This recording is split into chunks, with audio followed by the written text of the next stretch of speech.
अपनी एक वृंदावन का एक भक्त था, उसको सब अलबेला कहते थे वृंदावन में, उसको नाम ही पड़ गया था अलबेला। तो बंधु वो रोज बिहारी जी का दर्शन करने जाता था अपने सब मित्र मंडली के साथ में, वृंदावन में रहता था। बिहारी जी का दर्शन करने के लिए नित्य जाता तो सारे उसके सखा दर्शन करते। सखा मतलब सब भजनानंदी थे, अलग अलग कुटियाओं से सब एक जगह मिलते और फिर बिहारी जी का दर्शन करने जाते। बहुत वर्षों तक बिहारी जी ने उसको दर्शन दिया, लेकिन एक दिन एक अचंबा हुआ। जैसे ही बिहारी जी का दर्शन करने के लिए गया तो बिहारी जी में बार बार पर्दा आता है, तो पर्दा आया हुआ था, दर्शन करने के लिए सब खड़े थे। जैसे ही पर्दा हटा सब कहने लगे श्री वृंदावन बिहारी लाल की। उसके संग जो बाकी के भजनानंदी संत थे वे भी सब कहने लगे वृंदावन बिहारी लाल की जय, लेकिन उसने नहीं कहा। वो सामने जब देख रहा था तो बिहारी जी जब बाहर विराजते हैं तो बगल में सखियां चंवर ववर लेके सब खड़ी रहती हैं, चांदी के सिंहासन रहता है, सब फूल बंगला बना रहता है। फूल बंगला है, सिंहासन है, सखियां हैं, लेकिन बिहारी जी उसको नहीं दिख रहे थे। अगल बगल वालों को बोला, बोले तुम जय जयकार क्यों बोल रहे हो? बोले अरे बिहारी जी के दर्शन तो जय जयकार से ही होते हैं। उसने आंख मीड़ करके देखा, बोले बिहारी जी बैठे हैं सामने। बोला अरे दिख तो रहे सामने, तू दर्शन क्यों नहीं कर रहा है? और वो कैसे कहे सबसे कि मुझे दिख ही नहीं रहे हैं। वो मनी मन विचार करने लगा, अपनी आंखें मीड़ने लगा, क्या हो गया मुझे, ठाकुर जी दिख क्यों नहीं रहे हैं? चला गया, रात भर सोया नहीं, कुछ खाया नहीं, कुछ पिया नहीं। यमुना जी से प्रार्थना करता है कि हे यमुना मैया, मुझसे कोई अपराध है गयो जो ठाकुर जी मुझको दर्शन नहीं दे रहे? किसी से कह भी नहीं सकता, क्योंकि यदि किसी से जाकर के कहा तो सब लोग मेरा आश्चर्य करेंगे, लोग मेरी बात बनाएंगे, पूरे वृंदावन में हल्ला मच जाएगा। शाम को प्रणाम करके पुनः बिहारी जी का दर्शन करने के लिए गया। बोले कल पता नहीं क्या हुआ, मैं देख नहीं पाया हूँ, मुझसे कोई अपराध बन गया होगा, आज बिहारी जी दिखेंगे। दूसरे दिन जब पुनः गया, सबने दर्शन किए, कपाट खुलते ही सब जय जयकार करने लगे, वृंदावन बिहारी लाल की जय। उसने फिर देखा तो सामने फिर बिहारी जी नहीं दिखे, अकेला सिंहासन खाली। चिंता में पड़ गया, ब्लड प्रेशर हाई, पसीना पसीना हो गया। मुझसे क्या अपराध हो गया, बिहारी जी मुझे दिख क्यों नहीं रहे हैं?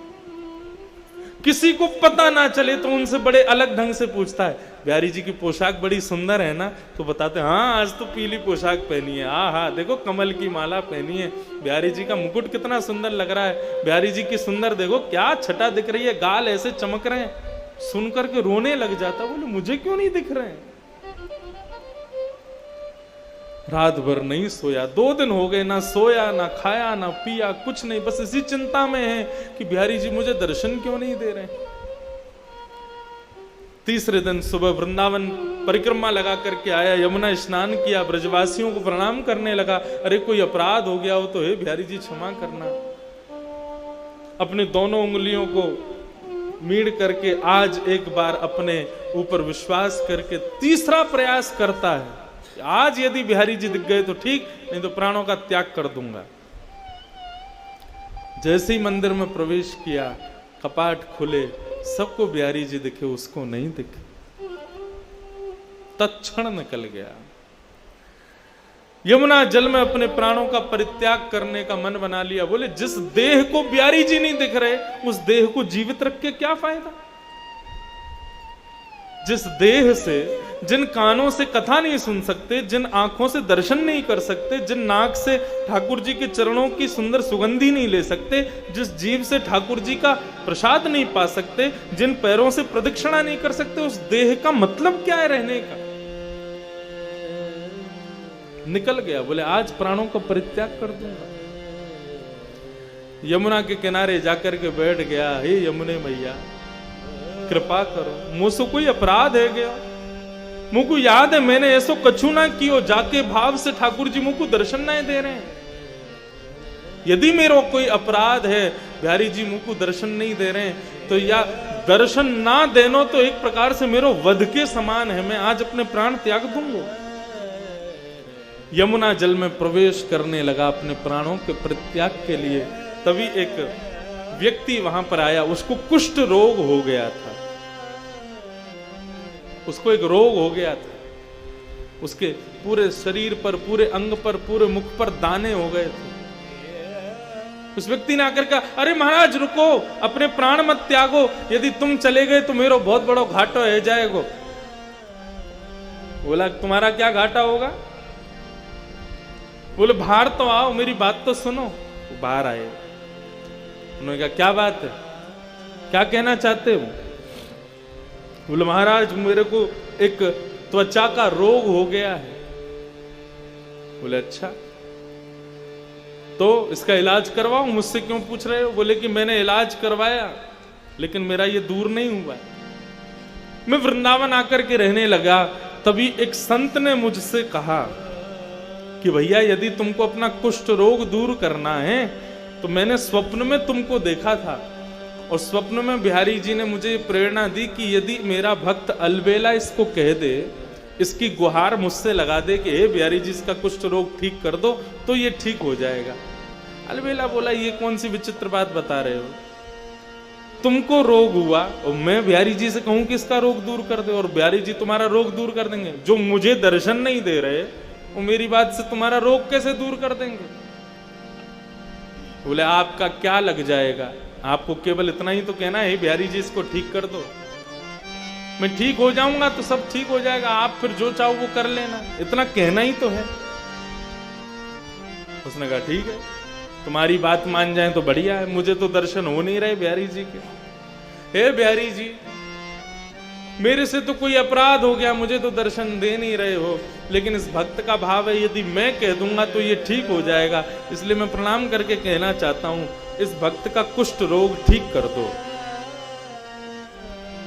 जैसे उन्होंने कहा इसका कुष्ठ रोग ठीक कर दो, उसके अंग के सारे रोग दूर होने लगे, एक एक करके उसका समस्त जो जितना भी उसके अंग पर जो भी पीड़ा थी सब दूर हो गई।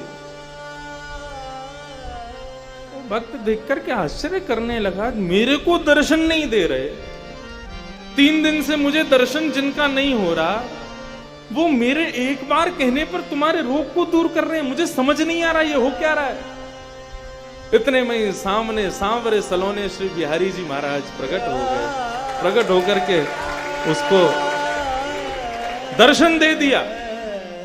पहले तो दर्शन करके आनंदित हो गया, खूब रोया, बोले प्रभु मुझसे कोई अपराध हो गया जो मुझे दर्शन नहीं दिया, और ये सब क्या लीला है आपकी, मुझे एक बार बताओ, विस्तार से वर्णन करो, ये सब क्या हुआ है। बिहारी जी कितनी अच्छी बात कहते हैं। बिहारी जी बोलते हैं संसार के लोग मेरे मंदिर में आते हैं, सब कोई भी शांत नहीं रहता है, बोलते ही रहते, बोलते ही रहते, बोलते अपने सब कष्ट मुझको बताते हैं, किसी के परिवार में कष्ट, किसी के शरीर में कष्ट, किसी की मैया से दुखी, किसी कोई पत्नी से दुखी, कोई बच्चों से दुखी, सब कष्ट में हैं, सब मुझसे आकर के यही मांगते रहते हैं कि हे बिहारी जी कृपा करो, लेकिन आज तक तूने मुझसे आकर के कुछ नहीं कहा, तू सदा सर्वदा शांत रहा, तूने आज तक मुझसे कुछ नहीं मांगा, एक शब्द नहीं मांगा, तू जब भी मंदिर में आता है शांत भाव से खड़ा रहता है, मेरा दर्शन करके चला जाता है, कभी मुझसे कुछ मांगता नहीं।